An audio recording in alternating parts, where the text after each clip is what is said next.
Το θέατρο Will από τις κυρίες Αναστασία Σιατήρα και Ιωάννα Ευαγγέλου με θέμα παιδί και διατροφή, είναι διαιτολόγοι, θα μας διαφωτίσει πάρα πολύ για ένα ζήτημα πάρα πολύ σημαντικό. Θα μιλήσουμε αμέσως με την κυρία Σιατήρα. Καλή σας μέρα. Καλημέρα και σε εσάς. Τι κάνετε? Δόξα τω Θεώ, καλά εσείς? Καλά είμαστε κι εμείς. Λοιπόν, η εκδήλωση είναι πολύ ενδιαφέρουσα και για το θέμα της, ούτως ή άλλως, αλλά και γιατί γίνεται και με ένα σκοπό, έτσι δεν είναι? Έτσι ακριβώς, και χαίρομαι που το λέτε κι εσείς, γιατί πέρα από ότι είναι μια πολύ ωραία θεματολογία, που το σκεφτήκαμε με τη συνάδελφο και φίλη Ιωάννα Ευαγγέλου, θα έχει και ένα φιλανθρωπικό χαρακτήρα, γιατί όλα τα έσοδα θα διατεθούν για φιλανθρωπικό σκοπό και συγκεκριμένα θα αγοράσουμε υπολογιστές και θα δοθούν για το ειδικό σχολείο που φιλοξενείται στο Αλκαζάρ. Το ειδικό σχολείο Λάρισσας, ναι. Έτσι ακριβώς.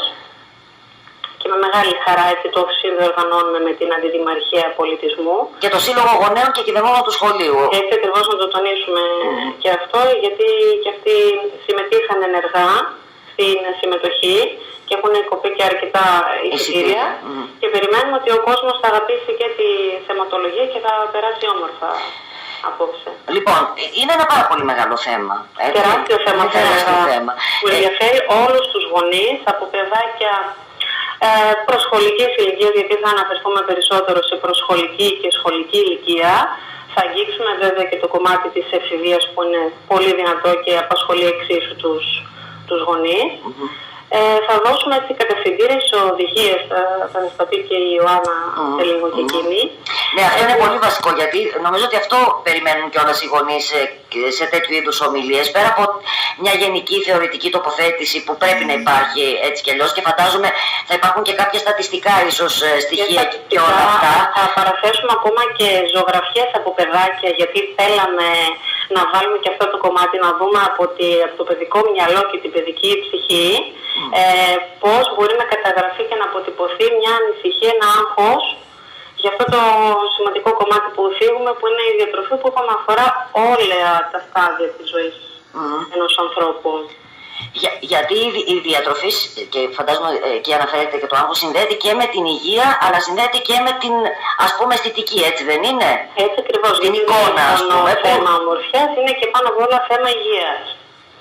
Ναι, είναι βεβαίως, αλλά είναι και τα δύο. Και ας πούμε, παράδειγμα, φαντάζομαι ότι ένας έφηβος δεν σκέφτεται τόσο την υγεία του, έτσι, όσο σκέφτεται κυρίως την εικόνα του. Έτσι, ακριβώς οι έφηβοι, και ιδίως οι έφηβες, γιατί οι γυναίκες είναι λίγο πιο ευαίσθητες. Πιο την εμφάνιση, το έχουν αυτό σαν άγχος. Απλά μας είχε προβληματίσει εδώ με την Ιωάννα, γιατί κάθε φορά που δεχόμασταν άτομα στο χώρο μας και κάναμε συνεδρίες, βλέπαμε ότι υπήρχαν ανησυχίες, απορίες και ερωτήματα για τη διατροφή των παιδιών.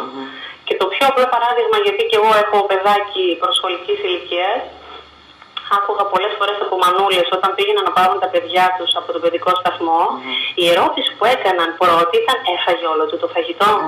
Και μετά πέρασε όμορφα? Με αναζήτησε? Έχει φίλους? Και κάπου λίγο μας προβλημάτισε αυτό με την Ιωάννα, και λέμε να πάρουμε όλες αυτές τις απορίες, να στήσουμε μια ωραία θεματολογία, θα σας πει και τα κεφάλαια που θα αναπτύξουμε τώρα σε λίγο, Ιωάννα, και είπαμε να το οργανώσουμε έτσι λίγο πιο, με έναν ωραίο τρόπο, έτσι ζεστό, για να μείνει κάτι και στους γονείς. Ναι, αυτό έλεγα λοιπόν νωρίτερα, ότι πέρα από τις όποιες γενικές θεωρίες ή τοποθετήσεις, ξέρω εγώ, και τα στατιστικά, αυτό που θέλουν οι γονείς είναι αυτό που λέμε οδηγίες. Έτσι, δηλαδή, τι κάνω, ας πούμε, σε περίπτωση που το παιδί μου ζητάει, ξέρω εγώ, συνέχεια γλυκό? Τι κάνω σε περίπτωση που δεν τρώει φρούτα, ας πούμε? Τι κάνω, πόσες φορές την ημέρα πρέπει να τρώει? Πρέπει να ανταποκρίνομαι σε κάθε του αίτημα? Έχετε διαβάσει τη θεματολογία μας, έτσι αντιλαμβάνομαι από τις απορίες που μου παραθέτετε. Όλα αυτά θα αναλυθούν σήμερα το απόγευμα. Νομίζω ότι είναι κοινές απορίες κάθε γονιού. Και επίσης, πώς το λένε, φαντάζομαι ότι η διατροφή είναι ένα πράγμα το οποίο, αν δεν ξεκινήσει σωστά, πρέπει να έχουμε γερές βάσεις. Μπράβο, δεν συνεχίζεται, είναι πολύ δύσκολο να διορθωθεί. μετά, έτσι δεν είναι? Και καλύτερα η πρόληψη παρά η θεραπεία. Μια σταγόνα πρόληψης δεν μπορεί να συσχετιστεί και να ταυτιστεί με έναν ωκεανό θεραπείας, εγώ θα έλεγα. Μάλιστα. Έχετε πολύ, φαντάζομαι θα κρατήσει πάρα πολύ, θα έχουν τη δυνατότητα, το κοινό δηλαδή να πει και κάποιες απορίες ή κάποια ερωτήματα. Βεβαίως, και αυτό θα διαθέσουμε μετά στο τέλος της ομιλίας μας.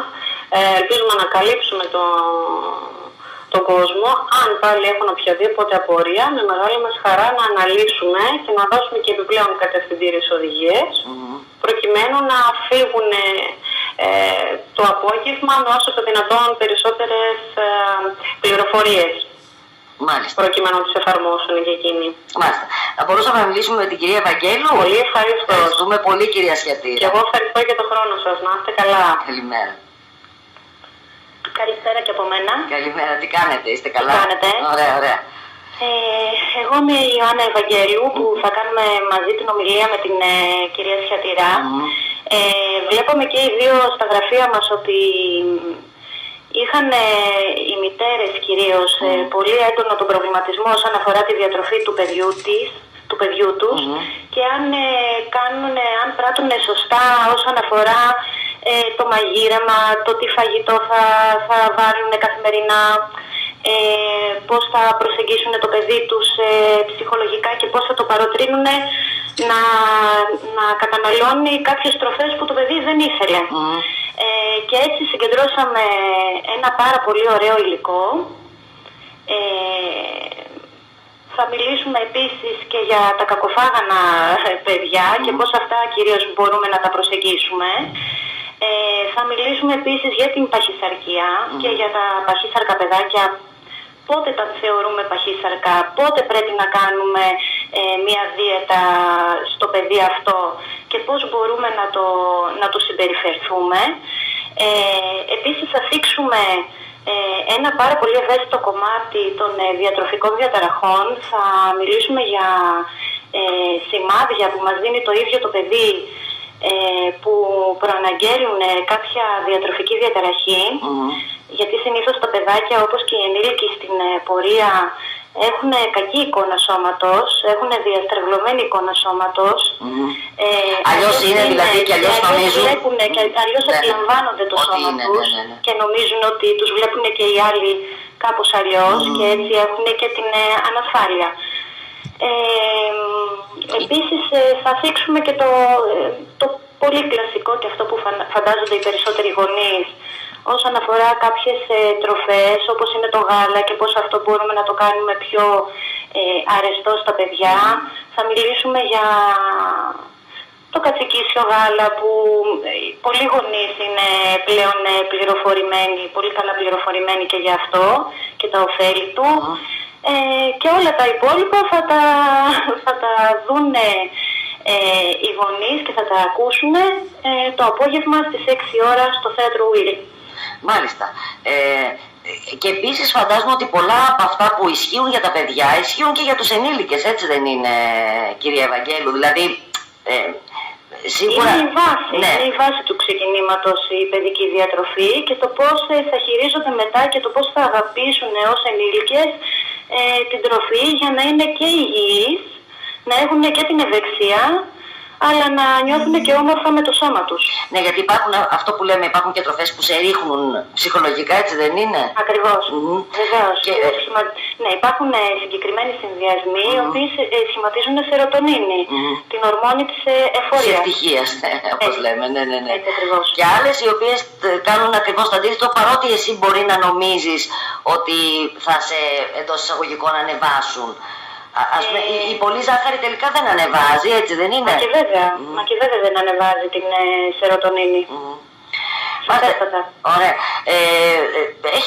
Έχει πραγματικά πολύ ενδιαφέρον και βέβαια να μην ξεχνάμε και το σκοπό, έτσι, διότι ο σκοπός είναι και η ενημέρωση, είναι και η ευαισθητοποίηση, αλλά ταυτόχρονα είναι και η αλληλεγγύη, γιατί τα έσοδα της εκδήλωσης θα διατεθούν για φιλανθρωπικό σκοπό. Ναι. Έχουν ήδη διατεθεί από τα γραφεία σας εισιτήρια, έτσι? Ακριβώς. Ναι. Αλλά δεν θα έχει και εκεί στο Will για κάποιον που δεν πρόλαβε να περάσει από τα γραφεία σας? Δυστυχώς η προπόληση των εισιτηρίων γινόταν αποκλειστικά στα γραφεία μας. Αλλά εννοείται ακόμη και σήμερα όποιος επιθυμεί να παρακολουθήσει την ομιλία θα μπορέσει να την παρακολουθήσει. Δεν θα δίνονται δηλαδή στο ΟΥΙΛ εισιτήρια? Όχι. Υπάρχει βέβαια πολλοί κόσμος που ασχέτως αν θα μπορέσει τελικά σήμερα να παρακολουθήσει την ομιλία ή όχι, ήθελε να προσφέρει αυτό το μικρό ποσό για τα παιδιά με αυτισμό και να βοηθήσουμε για όλο αυτό που θα κάνουμε έπειτα, να αγοράσουμε τους υπολογιστές σε αυτά τα παιδιά που θα τους δώσει και μεγάλη χαρά. Ωραία, πολύ ωραία. Οπότε θα υπάρξει μια συνεννόηση, φαντάζομαι, για όποιον θέλει να προσφέρει εκεί, στο ΟΥΙΛ. Εάν θέλει, ναι, βεβαίως. Στις 6 το απόγευμα. 6 το απόγευμα θα περιμένουμε τον κόσμο στο θέατρο ΟΥΙΛ. Πολύ ωραία. Δεν μένει σε εμάς παρά να ευχηθούμε καλή επιτυχία. Ευχαριστούμε πάρα πολύ για όσα μας είπατε. Να είστε καλά και εμείς σας ευχαριστούμε. Ήταν ήδη πολύ χρήσιμα. Ευχαριστούμε πολύ. Γεια σας. Καλή σας μέρα.